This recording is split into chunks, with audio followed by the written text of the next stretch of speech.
are creating a kind of madness, you might say, within the social and its response. And there's been a lot of commentary on that. It's a very controversial issue, of course. And even in Hamlet, the question is whether the father ought to have the right to make that demand on the son. Do you see what I mean? And I think it's also true in that play I mentioned, Aeschylus's Oresteia, that Agamemnon really hasn't got a right to make that claim because he's basically raped Clytemnestra. He's killed one of the daughters. He's a monster. You see what I mean? Yeah. And I'm wondering too, because you know, I know you're obviously in working with law. I think in the Greek context, there's the issue of impartiality. If I'm listening to these specters, I can't make impartial judgments because they're pulling on me. I mean, I'm drawn emotionally to do things that I would never, ordinarily do. And the question of reason and justice and impartiality, you might say, of weighing, is out of the picture there. And I'm actually kind of wondering whether Derrida supported it that much. Maybe when you were in seminar with him he did, but I got the impression reading Spectres that Derrida wasn't necessarily making this claim that the dead should have this, maybe I'm wrong about that, but that they should have this pull on us necessarily. I think he was seeing that as a historical moment, that these things happen. They certainly happen when ethnic conflicts arise. Yes. Go ahead. I'm sorry. Well, I think this is famous. You will immediately recognize the quote from the Bible, "Let the dead bury the dead." Yes. Now, it's something that Marx happens to quote in the 18th Brumaire, when he talks about the revolution and how it will draw its poetry from the future alone and not from the past, precisely. And I wonder whether one does not have to bring this into any such discussion as the one we are having right now. And I suppose you are after something like that somehow. So that I would say ultimately, perhaps, I once put this to Derrida, by the way, and he didn't like it at all. This let the dead bury the dead seemed to him almost, indecent. But at the same time, I wonder whether, this is not something that would be part of the listening to or the hearing to or the being attentive to, whereby I would put the emphasis, although my quotation is not a literal one, right now, and you would have to look it up, of course, on the let. Can I listen to the other in such a way, to the dead one, that I let the dead bury the dead? Is that not my real task, as it were, to let the dead bury the dead, not by foreclosing the dead, but precisely by listening to it, to the dead? That would be the point.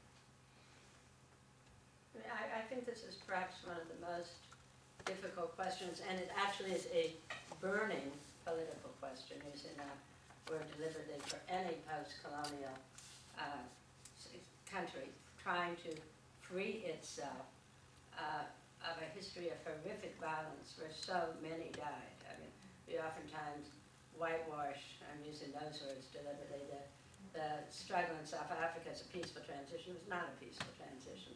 Thousands upon thousands upon thousands of people died, and the black majority were treated as less than human for 354 years. So that was hardly a peaceful transition.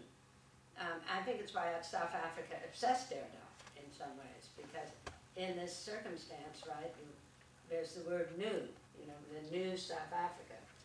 So at some point, you can't be driven mad by all the ghosts. And yet, during the Truth and Reconciliation Commission in Angie Krog's book, The Country of My Skull, she said that there were too many ghosts. At one point, she had to flee the Truth and Reconciliation Commission because she felt as suffocated that just were too many ghosts. They were coming out of the walls at her, and too many demands. So really, but maybe our most difficult task is something like let the dead bury the dead, with emphasis on the word let, and something like that we must also at the same time be willing to hear the address.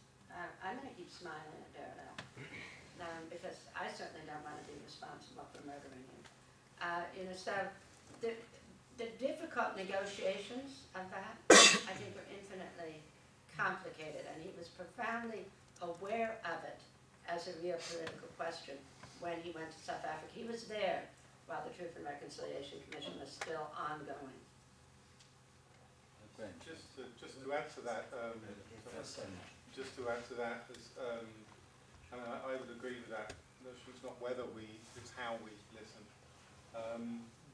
If you think 2 weeks ago we had, was it 2 weeks ago or 1 week ago, we had the publication of the Savile report about Bloody Sunday.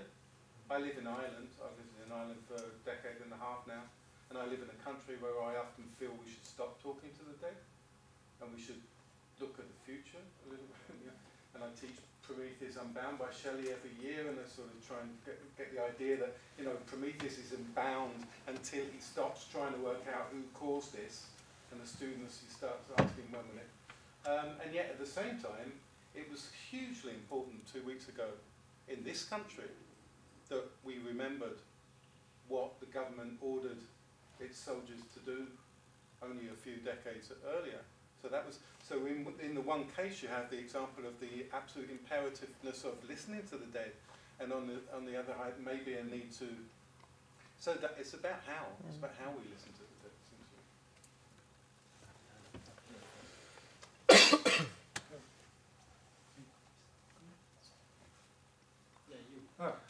So I was just, I'm not sure that I should actually add this, but I was going to say, I absolutely second this. It's how. And just very, very quickly, going back to the Oresteia, I think the thing that happens at the end of the Oresteia is I think that the Furies ask Athena for a promise that the order of how a response is made will change. And Athena, in translation, comes back with something along the lines of, I must not promise something I cannot do. And as a statement to be deconstructed, that fascinates me when we're talking about how do you listen to the dead.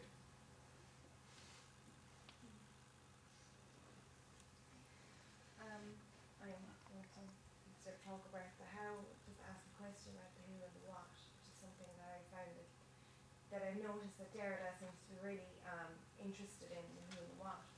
Now, when you were talking about forgiveness and forgiving the unforgivable, do you think Derrida is talking about the who or the what? Is it what we forgive, or is it who we forgive?